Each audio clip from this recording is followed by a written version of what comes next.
Hi, Berry! Tara, samahan nyo kaming gumala kung saan hindi namin alam kung saan kami makakarating. 4:31 PM na pala kami umalis, guys, kaya padilim na. Sa mga oras na ito, hindi namin alam kung saan kami pupunta. Pero ang alam lang namin, gusto naming gumala kung saan magiging masaya kami at malayo sa lugar namin. Kasi naiisip na namin, guys, hindi natin alam yung panahon kung bukas or sa pangalawa, hindi natin alam kung nasan tayo or kung ano yung mangyayari. Kaya sa family, gusto naming magbanding nang walang iniisip ng kung ano-ano man. So habang nasa biyahe, guys, sobrang ganda ng view at padilim na nga kaya meron ng sunset. Ang ganda tignan sa kalsada, guys. Ngayon, guys, gusto ko rin ng road trip kaya meron kaming mga background music habang nagbibiyahe at kumakanta ako. Meron din kaming mga foods and snacks ni Amelia kasi pumunta kami ng Granby Pinoy store. Pero before naman kami umalis sa bahay, guys, kumain muna kami ng kanin. Make sure naming mabubusog kami nila Amelia, Daddy. At dahil nasa Granby na kami, guys, pumunta na lang kami ng Montreal. Yung nasa Google Map namin, guys, is Chinatown ng Montreal. Pero dahil dumaan kami dito sa Old Port, sobrang ganda ng Ferris wheel, sobrang laki. Sabi ko kay Daddy, dito na lang kami. Kasi nasa 30 minutes away pa yung Chinatown. Sobrang laki kasi ng Montreal, guys, at napaka-crowded. And nag-stop na nga kami dito sa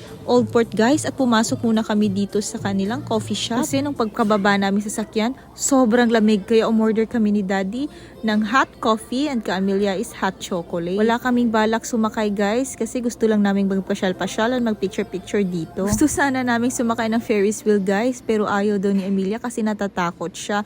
Pero tinanong ko siya ulit, gusto niya ba makita yung city lights? Sabi niya, oo, Mami, I want to see city lights. Kaya sabi ko, sasakay tayo ng Ferris wheel para makita natin yung city lights. Sabi niya, Mami, I'm scared. Sabi ko, don't be scared. You are with Mommy and Daddy. Yun na nga, guys, pagkatapos naming mag-coffee, tinignan namin yung Ferris wheel, guys. Meron pa rin namang mga taong sumasakay.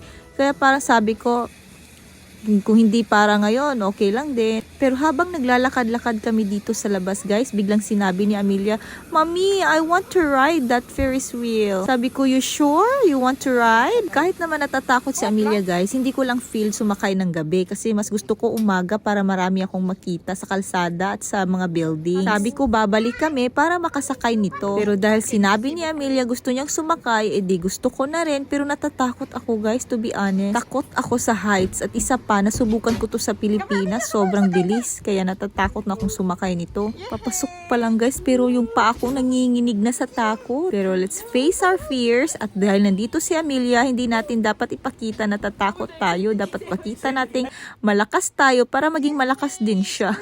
So ayan, guys, di ko na alam magvi-video ba ako or pipikit na lang. Pero sa mga time na to, sabi ko, kailangan ko rin tong ma-experience kasi hindi naman natin alam, di ba, kung kailan tayo makakabalik dito, kailan natin to may experience ulit. So, ayan, guys, sobrang natuwa ako kasi dandahan lang yung pagtakbo. Pero kinakabahan ako nito, guys, yung feeling na parang mahuhulog ka. Hindi ko alam bakit ako naging matatakotin. Hindi ko kasi to na-experience nung bata pa ako.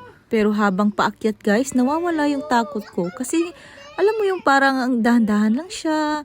Ang bagal ng ikot ng mundo, hindi ka nagmamadali, relax lang, hindi ka tinatakot. Alam mo yung feeling na parang, ay, ang ganda nito. Kaya sabi ko sa sarili ko, guys, gusto kong bumalik dito. Kaya kayo, pag naghahanap kayo ng lugar na gusto nyong puntahan or gusto nyong magpa-change mind, magpa-unwind, pumunta kayo dito sa Old Port, guys. Kaya yung sumakay nito. Ako, I'm sure siguro babalik kami ni Daddy.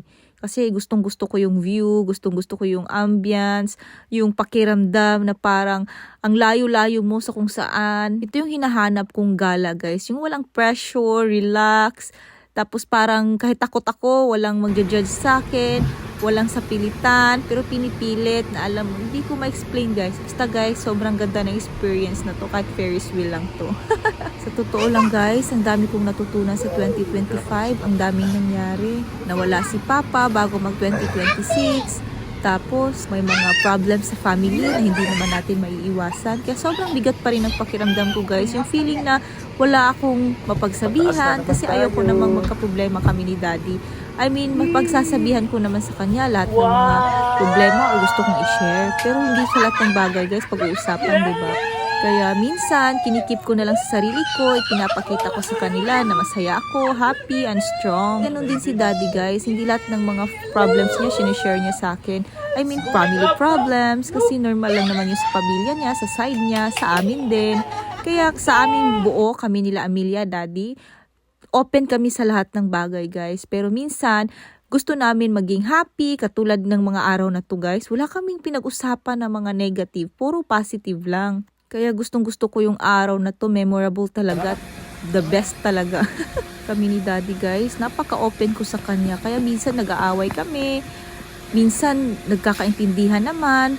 Pero ganun talaga guys, normal relationship. Pero wala akong tinatago sa kanya guys. Lahat alam niya naman. Pero minsan nagko-control din ako kung ano lang yung gusto kong i-share sa kanya. Kasi na-share ko na, 'di ba? Minsan hindi ako maka-move on, kaya gusto ko, iniisip ko pa rin. Pero hindi ko na sinasabi ng paulit-ulit. Once ko lang minsan sinasabi, pangalawa, ganyan. And 4 years old na din si Amelia guys. Alam nyo ba, pagkatapos ng birthday niya is wedding anniversary namin. Kaya namasyal talaga kami. Hindi ko alam na mapapadpad pala kami dito. Ang dami kong naisip na mga bagay dito. Lalo na't nakita ko yung city lights at nakasakay kami sa Ferris wheel. Pagkatapos namin sa Ferris wheel guys, naglakad-lakad kami. Ang daming buildings na magaganda. Tsaka may playground. Kaya pinalaro muna namin si Amelia guys. Kasi parang ang dami niya pang energy na natitira. 9 PM na to guys. Kaya sobrang lamig na dito sa labas. Pero no worries kasi naka-cover naman kami. Complete set naman talaga to. Mga 10 na nga kami umuwi guys. And 11 na kami nakarating sa bahay kasi 1 hour and 30 minutes yung biyahe guys. Ganun kalayo. And thank you to our Heavenly Father Jesus Christ kasi safe naman kaming nakauwi. Yun lang guys. Kaya kayo guys, kung meron kayong pinagdadaanan, always pray and always be thankful kasi nandito pa tayo sa mundong ibabaw. Kung saan pwede pa tayong tumawa, kung nasasaktan man tayo, pwede pa tayong umiyak. Ika nga, sometimes bad things happens to good people. I believe naging mabuting tao naman ako guys, naging mabuting kapatid, naging mabuting asawa, at naging mabuting kaibigan. Kung sa tingin nila ay hindi, labas na ako doon. Sa tingin nyo kasi yan Basta ako, wala ko inaapakang ibang tao. Ayun, pipiliin ko na maging masaya guys, kaysa isipin kung ano yung iniisip nila sa akin. At kailangan din natin magpakatatag guys, kasi alam niyo ba, ang buhay ay weather lang. Bye!